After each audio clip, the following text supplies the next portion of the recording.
Okay, so good morning, everybody. To continue the course of stochastic calculus, okay, in particular conditions, okay, but we can't do better. So I will record every week some video.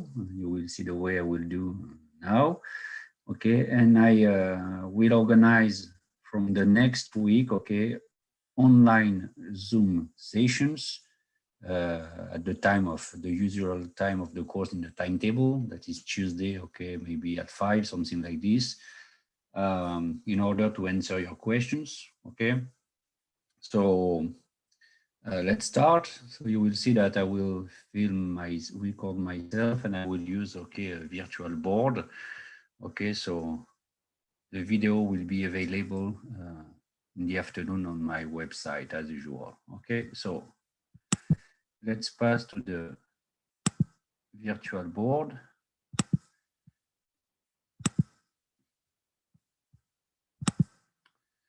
Okay. So we are the part concerning the, the properties of the Brownian motion. Okay. We have starting during the previous session 2 weeks ago, if I remind, 2 or 3 weeks ago. So first reminder, the definition of the Brownian motion we have seen together. Okay, so we have seen that the Brownian motion is a stochastic process starting from 0, p almost surely, with continuous trajectories, independent increments, in the sense that bt minus bs for t strictly greater than s is independent of what happened before. And what happened before is represented by the filtration of the Brownian motion at time small s. And the increments are stationary in the sense that bt minus bs for t strictly greater than s follows the n0 t minus s. Okay, so it's the usual definition of the Brownian motion. We have seen an equivalent definition of the Brownian motion, okay? We have seen an equivalent definition, and we have seen that this definition is equivalent to the fact that Bt is a continuous Gaussian process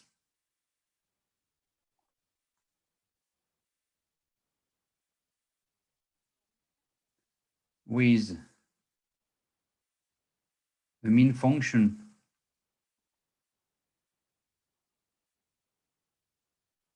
that is equal to 0 and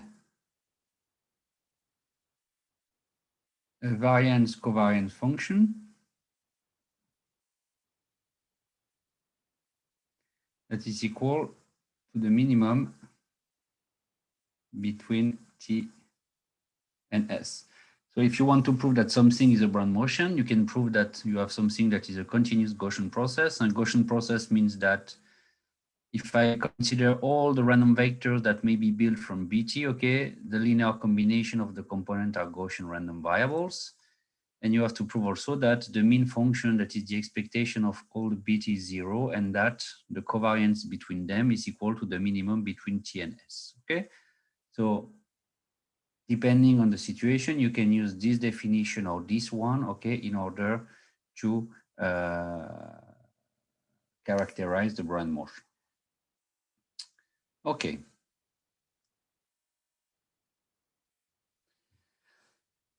So we have seen several propositions together, okay, and in particular, the proposition 1.3.1 we have started to prove in the previous session. Okay, so we have proven in the previous session that Bt and Bt square minus T are FTB martingales. Okay, so we have proved this together. And I have asked you, if I remind, to do this one at home, and we are going to correct it now. Okay, so my job here is to prove that for all theta belongings to R, I want to prove that exponential theta Bt minus theta square T over 2, this process is an FTB martingale.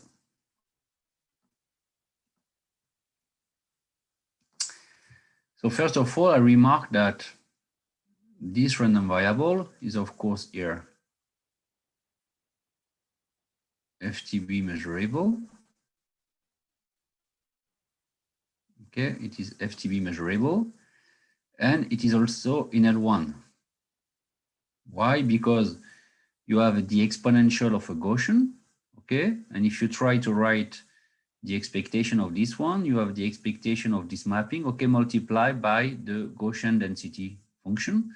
And you know that the Gaussian density function has the form of a negative exponential with a square inside, so something that will allow the integral to converge. So you have something that is in L1. So at this stage here, in order to prove the martingale property, what we have to prove that for t strictly greater than s, I want to prove that the conditional expectation of theta bt minus theta square t over 2 given FSB, I have to prove that this is equal to exponential theta bs minus theta square s over 2. Okay, so I have to prove this. What I want to prove is equivalent to prove that, so this one is Fs measurable, so I can enter this part in the conditional expectation, okay, because it's the expectation given FSB. So this is equivalent to the fact that the conditional expectation of theta bt minus bs given FSB, this one has to be equal to exponential theta square t minus s over 2. Okay? So in fact, in order to prove the martingale condition, I have to prove this one. So let's be interested in this one. What I have here, but you see directly that you have here something by definition of the Brown motion that is independent of FSB. So in this case, the conditional expectation is none other than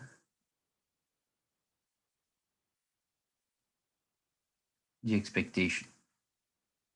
Okay, conditional expectation in the case of independence is equal to the expectation. Okay, and what we are going to use now by the classical result concerning so the characteristic or the moment generating function of a Gaussian. So I remind you this here. If you have x that follows the n m sigma square, we know that the characteristic function, and it's a result that you have to know perfectly, minus sigma square t square over 2. And you have also the moment generating function here that is just equal to exponential theta m. Okay, so I need to replace in this expression t by minus I theta, okay, and I obtain plus theta square sigma square over 2. And here I know the distribution of this one. It is n0 t minus s, and so I can deduce from this expression that I have what? Exponential theta times 0, so I don't have this term because the mean is 0. And then I have exponential theta square. What is the variance at t minus s over 2? So I have exactly what I want. That is, okay, the fact that this process here is a martingale with respect to the Brownian filtration. Okay, and it is also a continuous martingale, in fact, because, okay, the Brown motion is itself continuous. Okay, so here we simply use the fact that the conditional expectation of a random variable that is independent with respect to the filtration is none other than the expectation. Okay, so in the next proposition, we are going to prove a kind of reciprocal of this property that is the following one. So let's see this. I have my board, I will copy it. So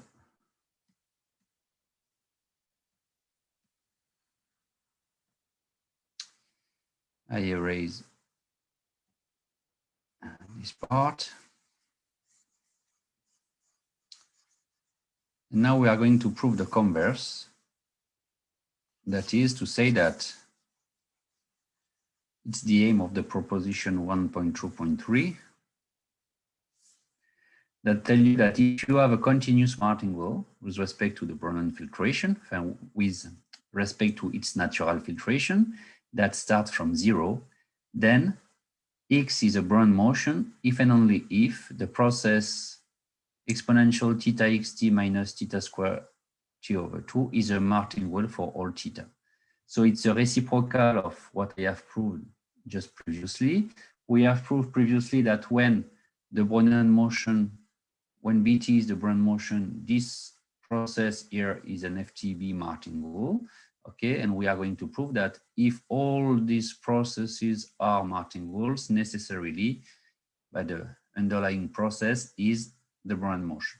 Okay, so if I come back to the definition of the Brown motion, okay, here I have what? So I start from 0. So I have already the fact that I start from 0 here. Okay, so I don't have to prove the small a in the definition. I suppose also that I am continuous. So I don't have to prove the continuity of the trajectories. Okay, so the only thing I have to prove is that the process has independent increments and the fact that the process is stationary with xt minus xs that follows the n0 t minus s. Okay, so what is the meaning of this condition? So I have a strong condition here that tell me that this process is a martingale for all theta. So for all theta belonging to R, this process is a martingale, so something that I can write this way. The conditional expectation of exponential theta xt minus theta square t over 2 given fsx is equal to exponential theta xs minus theta square s over 2. Okay, so this is my hypothesis.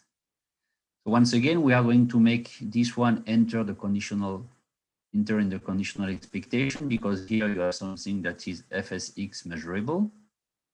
So you can make enter in the conditional expectation, and I will obtain this way the fact that conditional expectation of theta xt minus xs given fsx is equal to what? So exponential theta square t minus t over 2. Okay.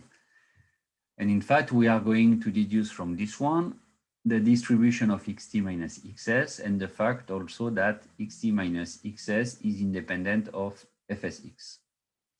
So if I take in this equality the expectation on both sides, so here I have a constant, so if I take the expectation, I will obtain exponential theta square t minus s over 2.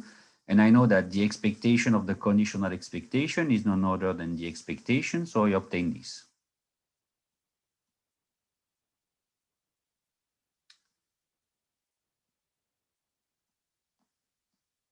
But keep in mind what I have reminded previously. Previously, I have reminded you that if I have a Gaussian random variable, I have this form for the characteristic function, and this form for the moment generating function. And you know that both of them characterize the distribution of the random variable. Okay, both of them characterize the distribution of the random variable. So if I come back to my point here, but I see that here, I have here the moment generating function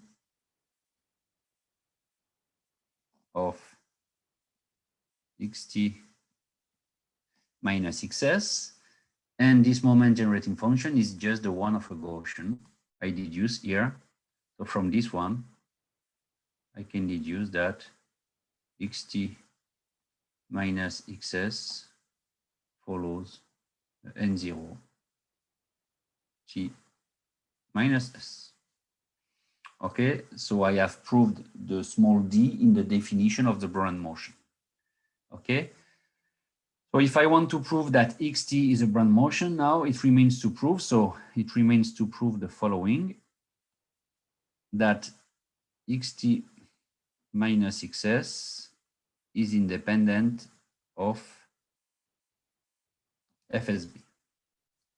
So to do this, we are going to consider a random variable y that is FSB measurable.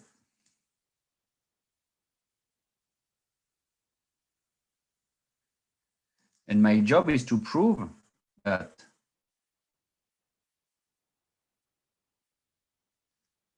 xt minus xs is independent of y. If I prove this, I will have my result.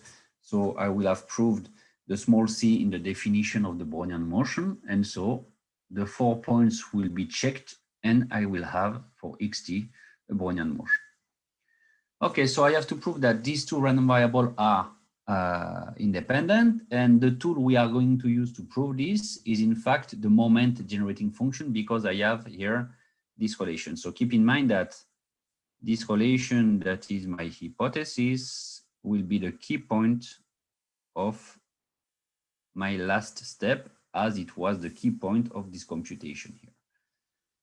Okay, so let's consider the moment generating function of the pair here. So I can write the moment generating function of the pair this way: exponential theta xt minus xs plus a real number u y. And in order to prove independence, I have to prove that the moment generating function of the pair here is just the product of the moment generating function of each component. Okay, so how to do?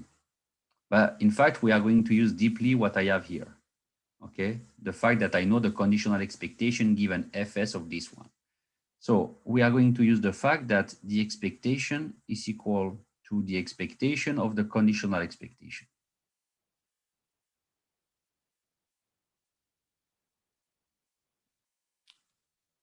Okay.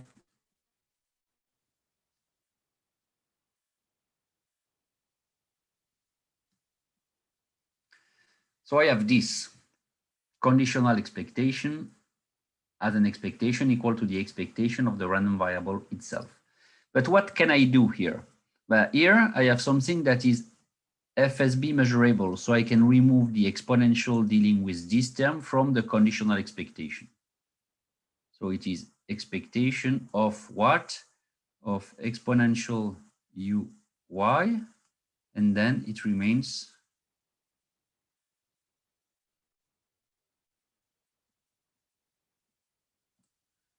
this conditional expectation. But now I can use my hypothesis here in green. What is this one? This one is in fact from this relation, simply a number, exponential theta square t minus s over 2.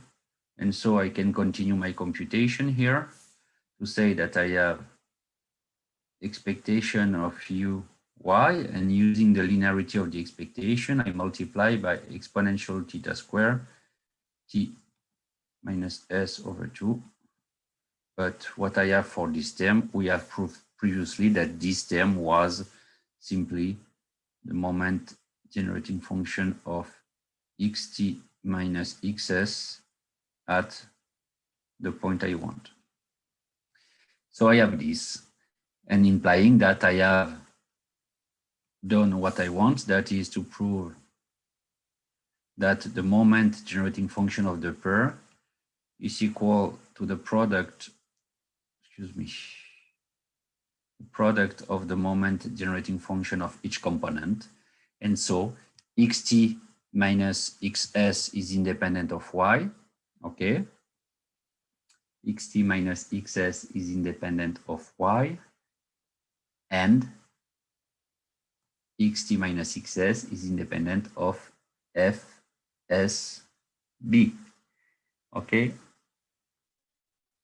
So I have done the job. I have proved that xt fulfills the 4 points in the definition of the Brown motion, that is starting from 0, continuity, xt minus xs follow n0 t minus s, and xt minus xs is independent of fs. So I have done the job to prove this proposition, that is a reciprocal of the proposition of the end of the proposition 1.3.2. Okay? So it closed the part concerning the martingale property of the Brownian motion. Okay, so what we are going to do now? We are going to see once again another nice property of the Brown motion, that is, if I transform a Brownian motion in a good way, I still obtain a Brownian motion. Okay, I still obtain a Brownian motion. To be more precise, so you have the statement of the proposition 1.3.3. Okay, so just keep in mind here a little remark that in these basic slides, okay, what I have done, I have just copy and cut and copy the lecture's note. So I have followed the numbering of the proposition in order to allow you to pass from the lecture's note to this video, okay, that easily. Just note also that I will send you, so not only the video, and you will obtain exactly what you can see on my screen here, and I will also send to you the PDF of the virtual board, okay, I filled from the beginning, okay? So it will be, you will have the lecture's note, you will have the video, and you will also have the board in a PDF version. So you have, in fact, more or less, maybe more tools than the one you have usually, in fact. Okay, so what are the transform of the Brown motion that that remains a Brown motion? Okay, so first, minus bt, so the opposite of a Brown motion is still a Brown motion. Okay, so it's not that complicated to prove, okay? And I won't do the proof for this one, okay? I will do the proof for 2 of them, but not all of them. I have what I call BTS. BTS is what? BTS is just, okay, so you fixed an S, okay? And you consider, so it means that you make a shift in the Brown motion, okay? BT may be considered as BT minus B0. So BT is in fact the increment of the process between 0 and small t. And here I do a shift of size s in the definition of BTS. I define BT of the power s as BT plus s minus BS. And keep in mind that s is fixed here and t is moving. Okay, and I can prove that this one is still a Brown motion in the sense that it fulfills, it checks the 4 properties, the 4 statements in the definition of the Brown motion. Okay, so for this one, do it also at home. It's a nice exercise to do. Okay, very simple. So by myself, I will do yt and zt. What is the way yt is defined? So first, I fixed a c that is strictly positive, a strictly positive constant. Okay, and I define yt as c times bt over c squared. So what is the meaning of this one? You have 0t here. So if you observe the Brownian trajectory, okay, between 0 and t, okay, you observe the value of the Brownian motion on all the points of this interval here, okay? What happened for yt? Okay, if you consider yt between 0 and t, in fact, are involved in the definition of yt, okay, the values of the Brownian motion between 0 and between t over c squared. It means that when you consider yt, you do a kind of zoom in the Brownian trajectory between 0 and t over c squared. Okay, so you do a zoom. Okay, so you are at the beginning from 0 to t, and you do a zoom on the interval 0t over c squared. And the meaning of this one is that, okay, when you make a zoom, okay, in the Brownian trajectory, in some sense, okay, you conserve the Brownian properties of the process, okay? So when you change the swell, you still obtain, in some sense, a Brownian motion. This property is important, and it is related to what we call, okay, chaos theory, in fact, or fractal theory. We can prove this way that when you are zooming on a Brownian motion, you still observe a Brownian motion, and that is one possible definition of what we call a fractal. Okay, so I have to prove that yt is a Brownian motion. Okay, so in order to prove that yt is a Brownian motion here, instead of using the basic definition, we are going to use the characterization in terms of Gaussian process. So to prove that someone is a Brownian motion, I have to prove that it is a continuous Gaussian process with a mean function equal to 0 and a variance covariance function that is equal to the minimum between the instants here. So it's exactly what we are going to do here. So what are the nice properties that are easier to prove? In fact, all of them, but here first, I have the continuity because bt is continuous. So yt is. Okay. The fact that I am a Gaussian process, of course, I am a Gaussian process because bt is a Gaussian process. So if you take linear combination of such objects here, okay, you do in fact linear combination of Brownian motion at particular times. And since the Brownian motion is a Gaussian process, yt will also be a Gaussian process. Okay, so okay, because bt is a Gaussian process.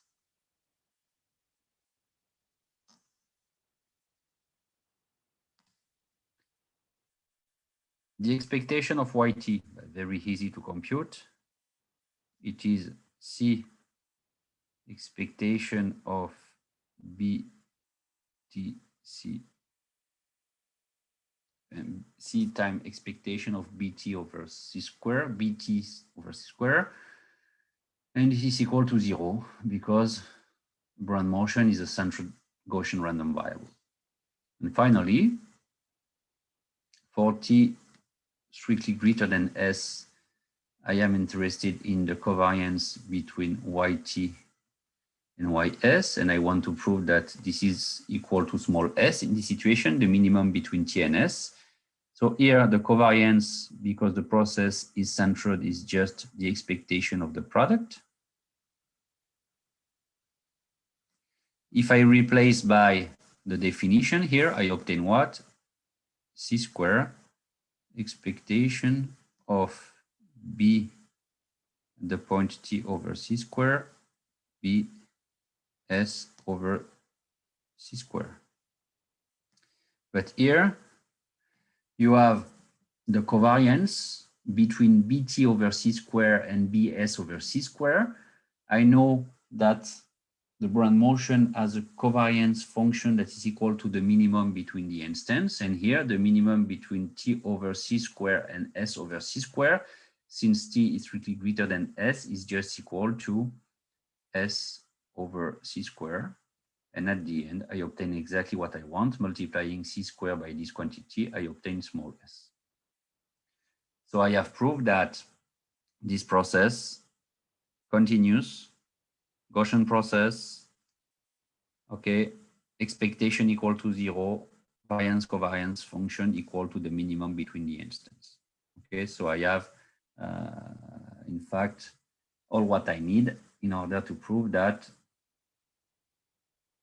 this yt here is a Gaussian process. So let's do the job for zt. Okay.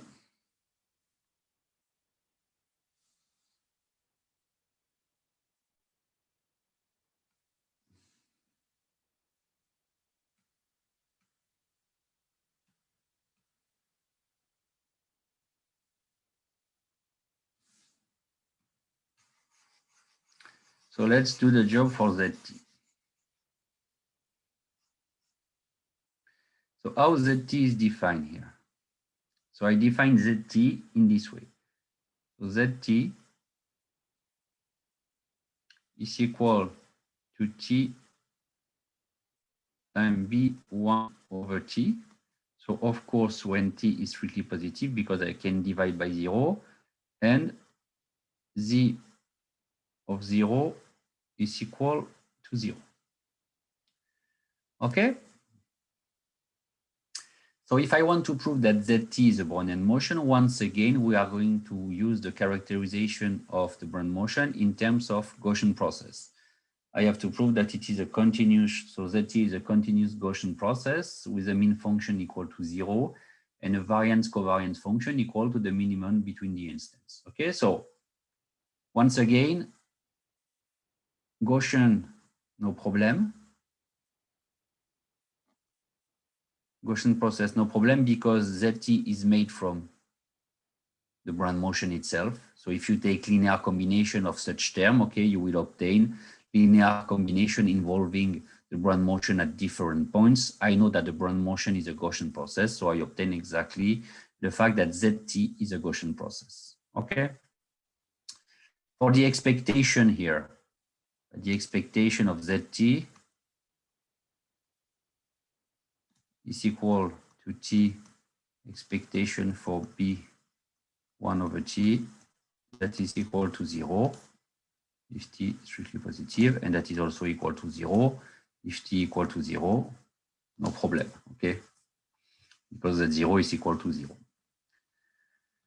If I compute the variance covariance function,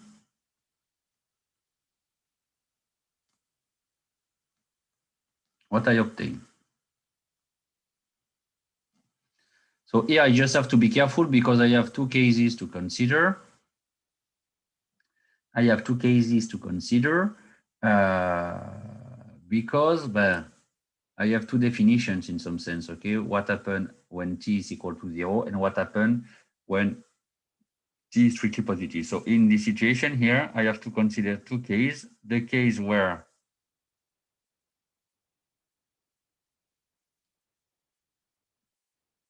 Zs,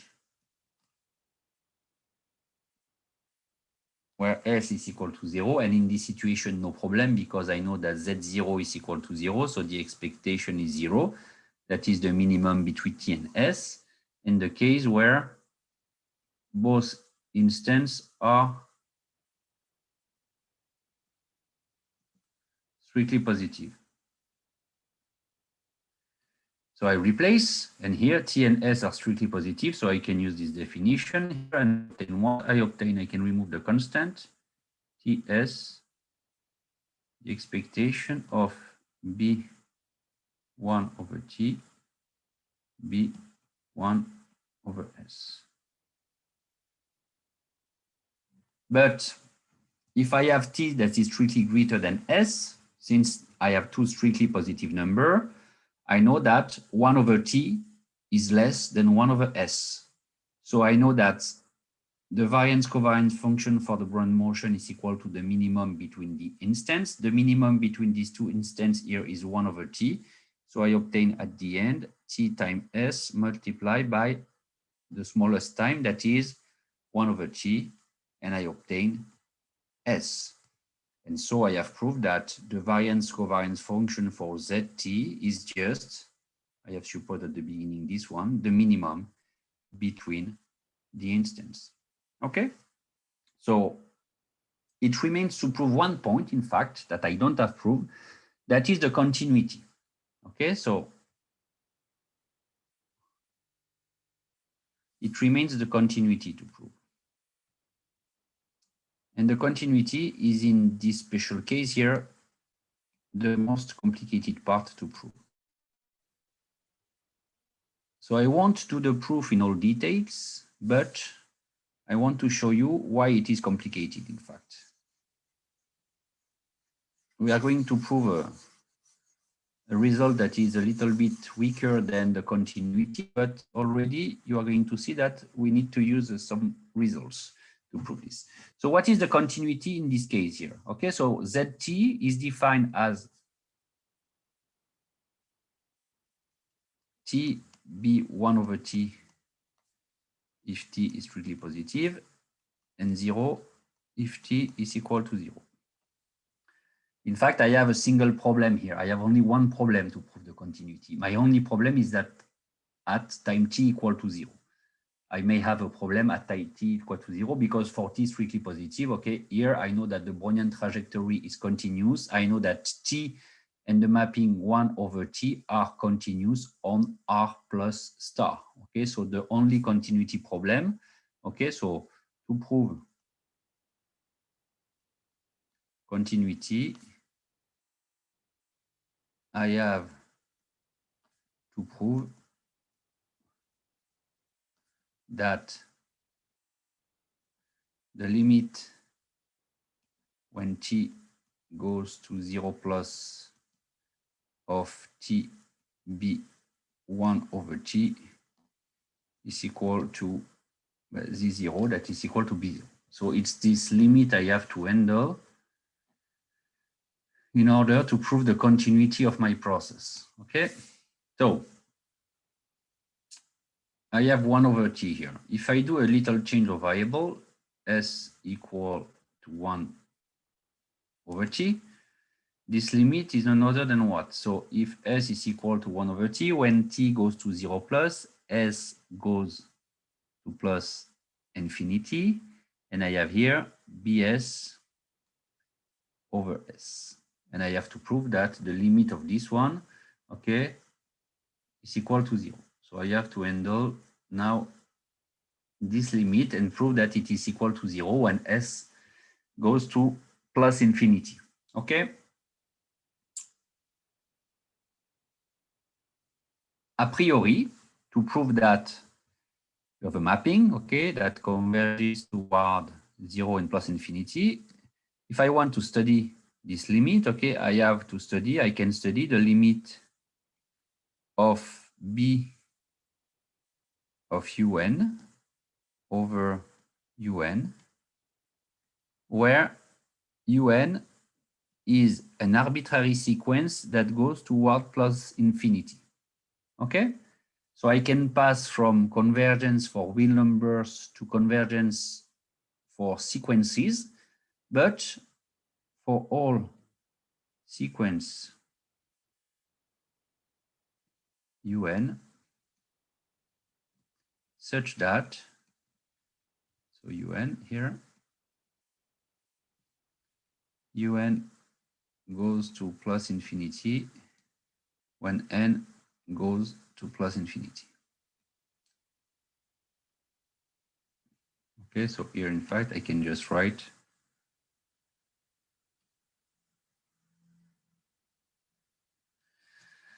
this one. Okay, so to prove this limit is equal to 0, I have to prove this for all the sequences un fulfilling this property here.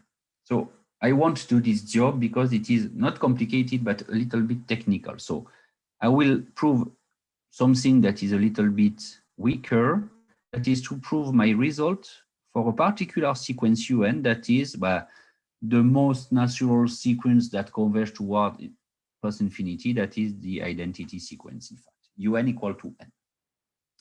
So if I am interested in this, okay, I am interested in the limit of Bn over n when n goes to plus infinity. And in fact, what is the interest of considering un this way? But I have a big interest because, in fact, I can write Bn the following way. I can write Bn, so I can make appear the increments of the Brownian motion on interval of size 1. So that is, I can write Bn minus 1 plus Bn minus 1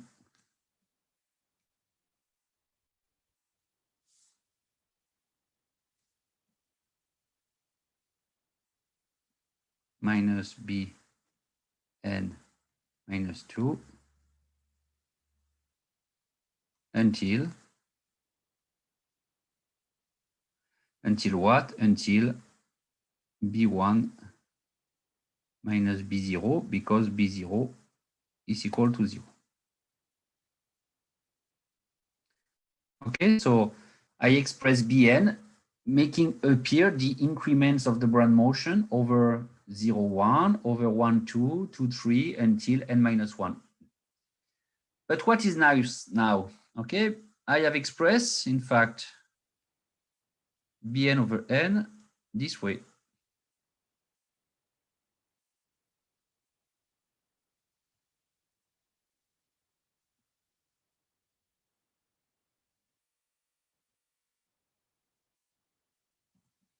But what can I say about these random variables here?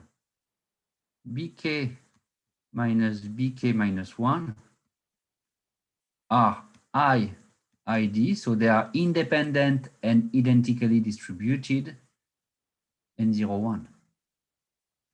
So they all have the same distribution because it is Brownian increment over intervals of the same size, okay? And they are independent because I consider increments for intervals that have an intersection that is equal to empty.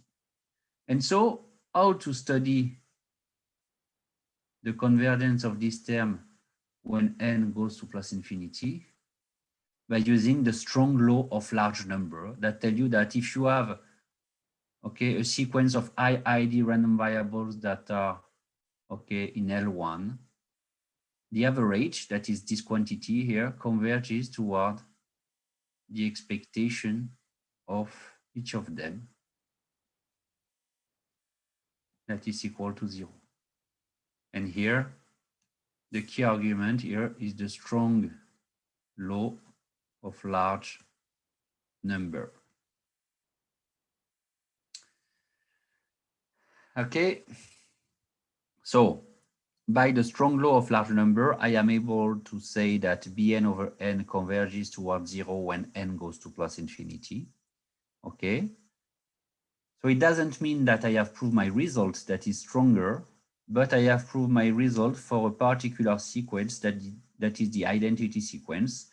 So if I want to extend, I will have to use this ID here, the one using the strong law of large number, when I have the convergence here, almost sure. Okay, so almost sure convergence here, it's an A. In order to extend to more general UN, okay, I have to work a little and come back to this case. So a little bit technical, so I don't want to spend time on it, okay? So we have proved together that if I transform the Brownian motion in particular ways, I still obtain a Brownian motion. So this is an interesting result, and we are going to see how to use it, okay, in the next two propositions. The way we can use this result is the following. So suppose that you prove that a property is true for B, the Brownian motion B, okay? So you have a property that is okay. Since this property will be true for any Brownian motion, it will be true in particular for minus BS, BTS, YT, and ZT. Okay, so it will be true for all of them. And in general, from the fact that it is true for all of them, it will be possible to deduce new properties for B. So I repeat, starting from a property for B, this property is transmitted to all these four by the proposition 1.3.3. Okay, and from the fact that the property is true for these four, I will be able to obtain new properties for the initial B. Okay, so it's the way we are going to do, and typically, okay, the examples we are going to see is the next one.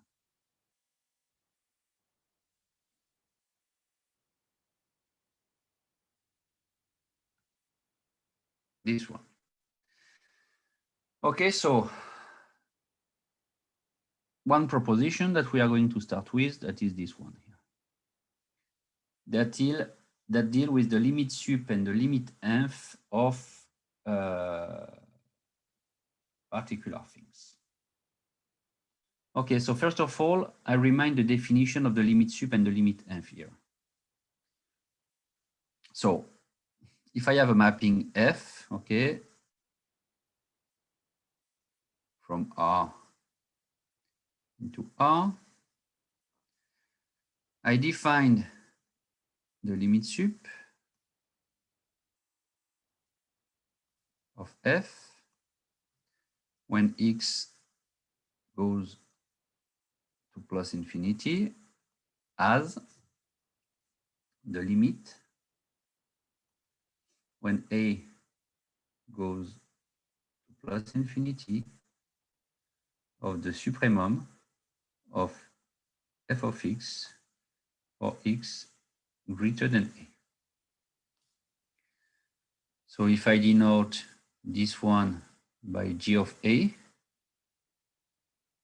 you can see that, so you take the supremum for x greater than A. Okay, so if A increase, it means that you take the supremum over a set that is smaller. So you have this mapping that is decreasing here in A, decreasing in A. And so the limit exists because you have the limit of something that is decreasing that always exists in R union, okay, minus infinity or plus and minus infinity. The limit inf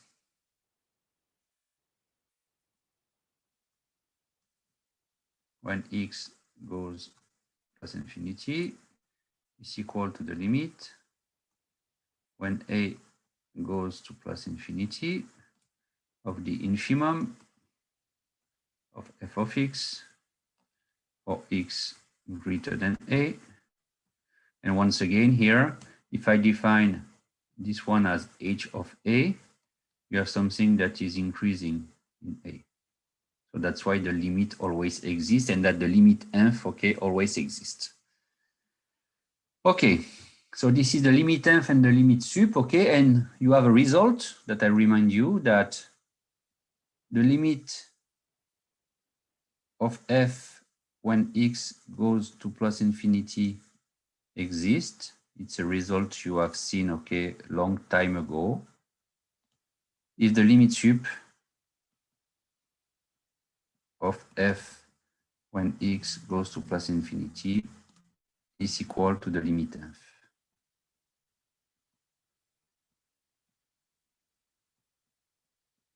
Okay, I have this.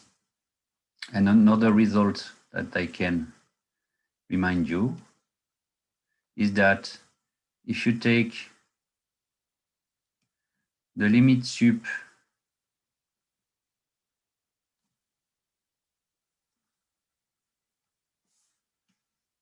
excuse me, if you take the limit sup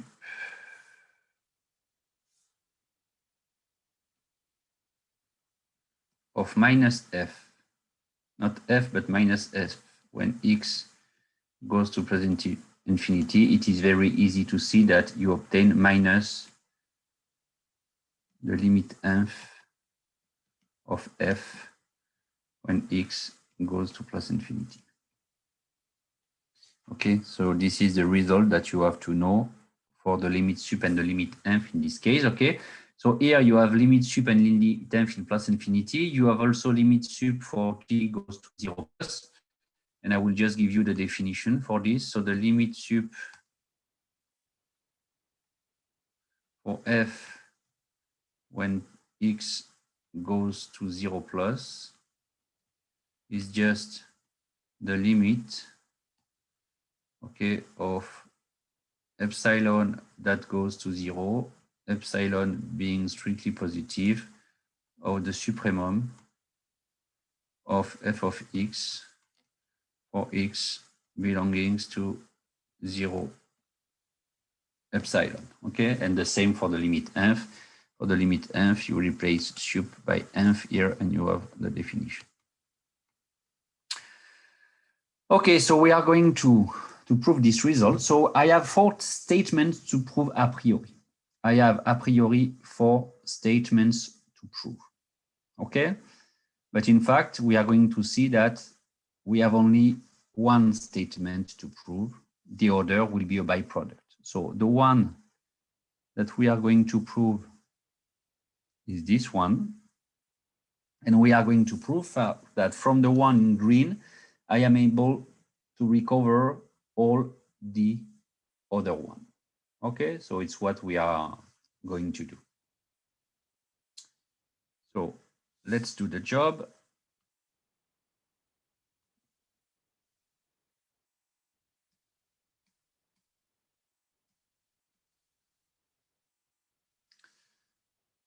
I erase this part here.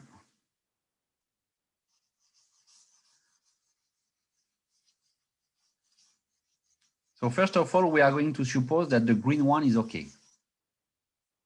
Okay, so let's suppose that I have an hypothesis for the moment that I will prove just after. That is the limit sup when t goes to plus infinity of bt over the square root of t, suppose that it is equal to plus infinity, okay? And my job will be to do the proof for the 3 order. So what is the meaning of the statement I have written as an hypothesis? It means that when I have a Brownian motion, this limit sup is equal to plus infinity. When B is a Brownian motion, this limit sup is plus infinity. But we know that minus bt is a Brownian motion also. So I can use my hypothesis for any Brownian motion. So in particular, I can use it for minus bt. So I can write by hypothesis that the limit sup when t goes to plus infinity of minus bt over the square root of t is equal to plus infinity. But I have said to you that there is a link between the limit sup of minus f and the limit inf of f. The link is minus here. So this one is in fact minus the limit inf of bt over the square root of t when t goes to plus infinity. And so I have proved this one, that the limit inf of this one is equal to minus infinity because minus the limit inf goes to plus infinity. Okay, so I did use the black from the green because minus bt is a Brownian motion. Okay? Let's do this one.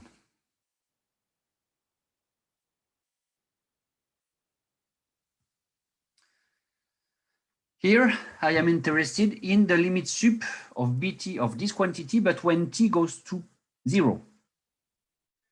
Okay, so I have to pass from something that goes to plus infinity to something that goes toward 0. But I can remind the following. in the transform of the Brown motion we have seen together, there is one transform where I reverse the time, in the sense that in the definition of zt, I have b of 1 over t. I reverse the time. So I can say the following, but using my hypothesis, zt is a Brownian motion. So it implies that the limit sup of zt over the square root of t, according to my green hypothesis, this is equal to plus infinity. But what is this term here? By definition,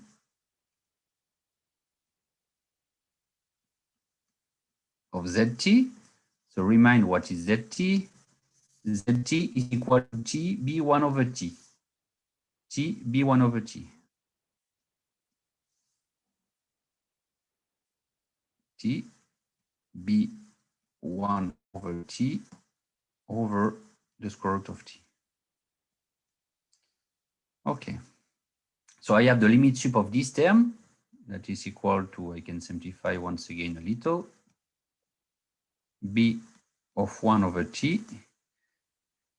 And I have here b4 the square root of t, simply when t goes to plus infinity. Okay, so I have this limit sup here that is plus infinity, but I see that in this term here, I have 1 over t. So it is possible to do a change of variable. We are going to do the following change of variable. S equal to 1 over t. In order to express this limit sup, I will do it here. So I will obtain the limit. So when t goes to plus infinity, z goes to, s goes to 0 plus. And I have the limit sup of what?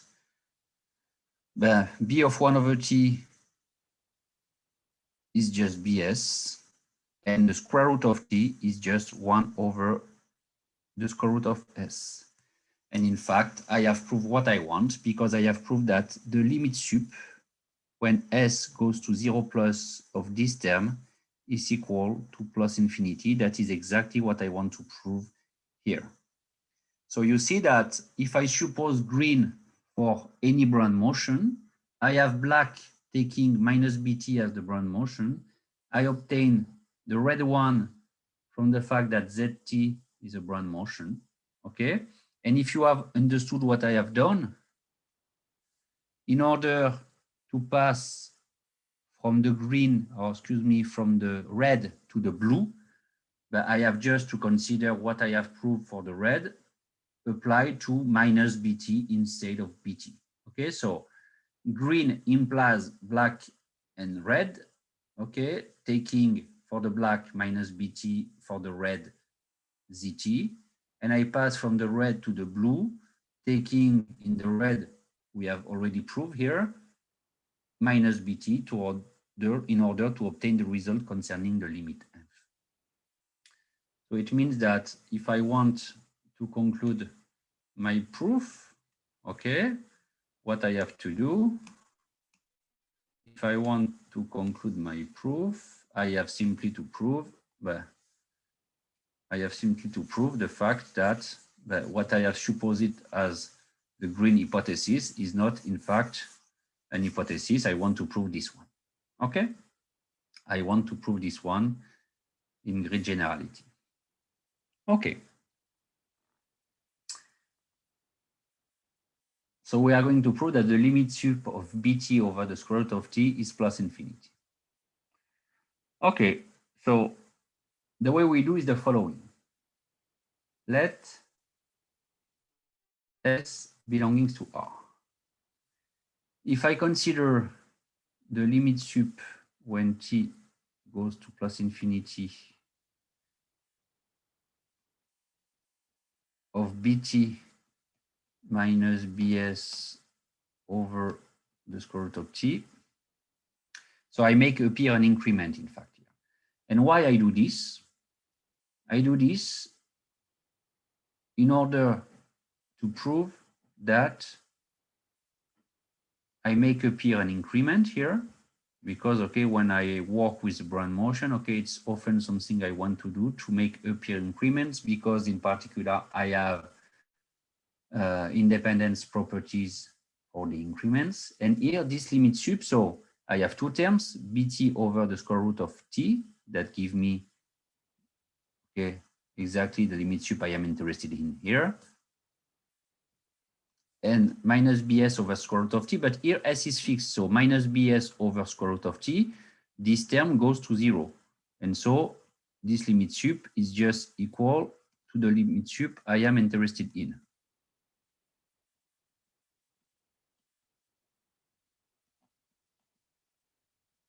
So let's give a name to this one. I will call it, as in the lecture's note, as R. But what can I say according to this equality here? Here, I know that all these random variables are independent of FSB. And so the limit sup will also be independent with respect to FSB. Okay? So from what I have written here, R is independent of FSB for all. So S is not in R here, okay? It's in R plus here, okay? Function is defined on R plus. So for all S belonging